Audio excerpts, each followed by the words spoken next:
Estática. Si la fuerza resultante sobre la esfera de 6 kilogramos es nula, calcule la tensión en la cuerda 1. Considere que la lectura del dinamómetro D es de 100 newton. G es igual a 10 metros sobre segundo al cuadrado. Bien, acá tenemos un esquema de nuestro sistema en equilibrio. Está en equilibrio porque dice que la resultante sobre el cuerpo esférico es nulo.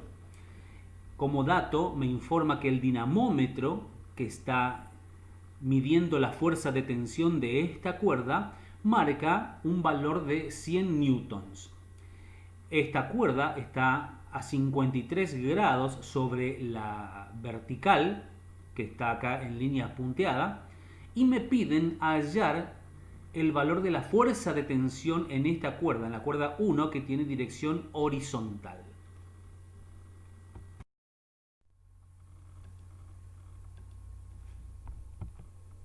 Introducimos entonces un sistema de ejes coordenadas X e Y, haciendo coincidir el origen del sistema con el centro de gravedad de la esfera.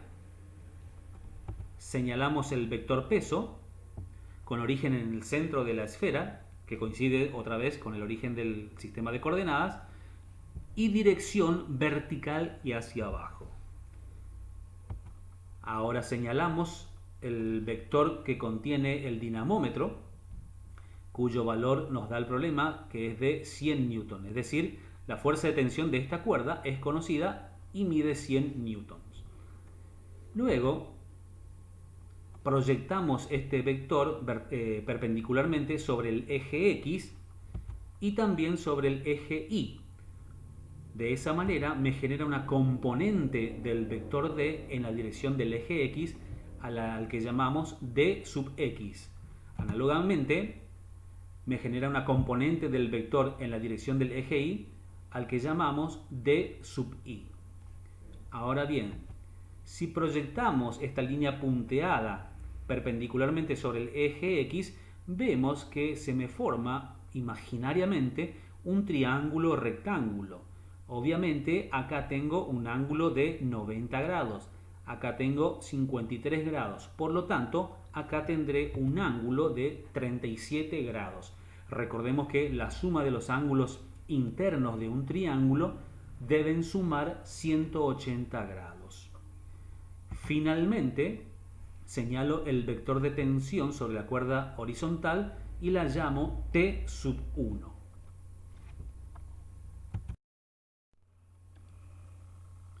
Señalados entonces los vectores con sus respectivas componentes, establecemos nuestra condición de equilibrio traslacional. Esta dice que la sumatoria de las fuerzas que actúan sobre el cuerpo en equilibrio deben ser igual a cero. Eso es equivalente a decir, como estamos en el plano, a que la sumatoria de las fuerzas en X es igual a cero y la sumatoria de las fuerzas en Y también deben ser igual a cero.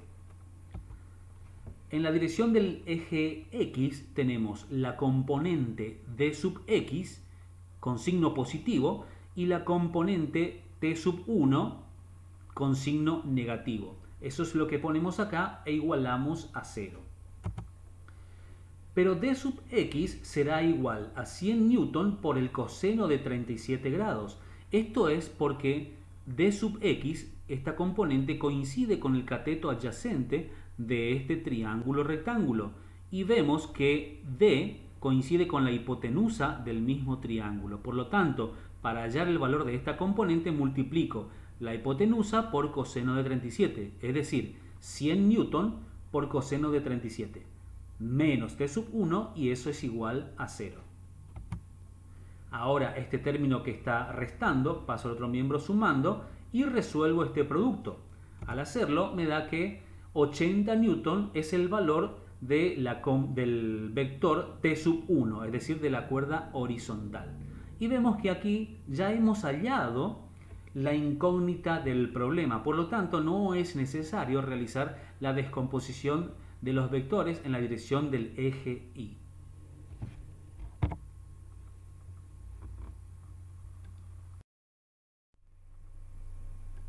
Este mismo ejercicio lo podemos resolver de la siguiente manera.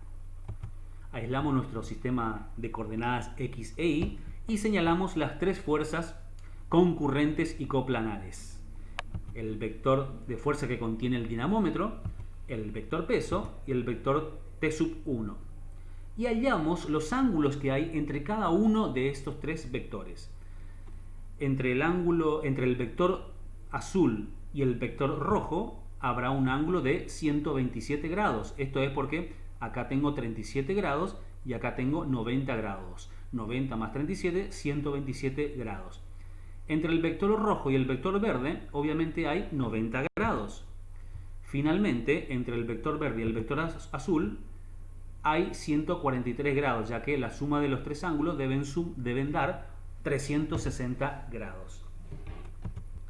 Aplicamos lo que se conoce como el teorema de Lamy, cuyo enunciado establece que si tres fuerzas concurrentes y coplanares actúan sobre un cuerpo rígido en equilibrio, la magnitud de cada fuerza es directamente proporcional al seno del ángulo opuesto.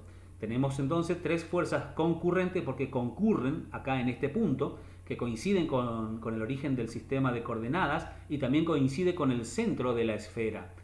Entonces, cumplidas esas premisas, nos dice que la magnitud de cada uno de estos vectores de fuerza es directamente proporcional al seno del ángulo opuesto. Por ejemplo, la magnitud del vector azul es directamente proporcional al seno de 90. La magnitud del vector rojo es directamente proporcional al seno de 143. Y la magnitud del vector T sub 1 de color verde es directamente proporcional al seno de 127 grados. Entonces, eso expresado matemáticamente queda así, de esta manera. 100 newton es al seno de 90, como T sub 1 es al seno de 127, como mg es al seno de 143. Acá, en vez de poner el vector D de color azul, directamente ponemos el resultado porque es un dato que nos da el problema.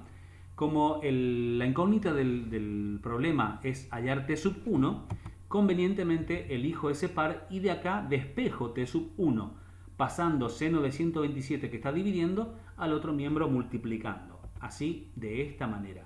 Entonces, T sub 1 será igual a 100 newton por el seno de 127 sobre el seno de 90. Y eso me da 80 newton, tal cual como nos dio aplicando el método anterior.